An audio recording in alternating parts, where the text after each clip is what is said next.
Question का number दोगे तब प्रश्न लिख करके इसके बाद फिर नीचे उत्तर लिखोगे तब ना होगा।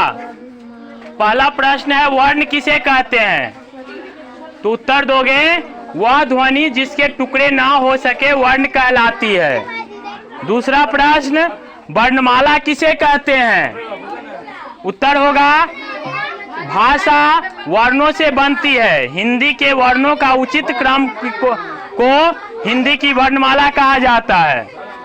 तीसरा प्रश्न आपका स्वेटर किस चीज से बना है, अगर आपसे पूछ दे तो आपका स्वेटर किस से बना है, उत्तर ऊन से, है कि नहीं।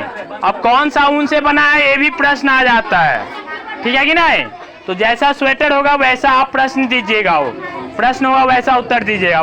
चौथा प्रश्न है सबसे छोटी ध्वनि को क्या कहते हैं, उत्तर सबसे छोटी ध्वनि को वर्ण कहते हैं, सबसे छोटी ध्वनि को वर्ण कहते हैं। इसके बाद वर्ण कितने प्रकार के होते हैं तथा उसका नाम क्या है, उत्तर होगा वर्ण 2 प्रकार के होते हैं जिसका नाम है स्वर और दूसरा है व्यंजन। पहला वर्ण 2 प्रकार के होते हैं जिसका नाम है स्वर और दूसरा है व्यंजन। स्वर तथा व्यंजन वर्ण की संख्या कितनी है, इसमें इस बुक में जो दिया गया है वो अलग है और बुक में अलग अलग तरीके से दिया गया है। इसमें जो बताया गया है स्वर तथा व्यंजन की संख्या कितनी है, तो उत्तर में लिखना 11 स्वर है और 33 व्यंजन है, जिसमें स्वर इस प्रकार है अ आ हर्षी दीर्घी हर्षु दुर्घु री ए ऐ ओ औ, है कि नहीं। एक क्या हो गया, स्वर हो गया, क्या हो गया। और व्यंजन में 33 व्यंजन होते हैं जो क ख ग घ अंग च छ ज झ य ट ठ ड ढ बड़ा न त थ द ध न प फ ब भ म य र ल व तालम स मूर्धन स धन स ह, ये आपका स्वर हो गया।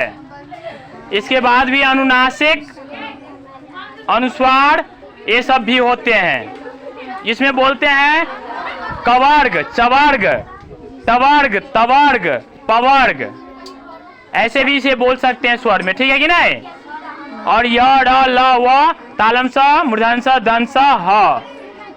इसके बाद संयुक्ताक्षर होते हैं अक्षत्र ज, ये सब क्या है, संयुक्ताक्षर है। ये सब जोड़ेंगे तो और बढ़ जाता है। वैसे 33 11 कितना हो गया, 44 हो गया, है कि नहीं जी?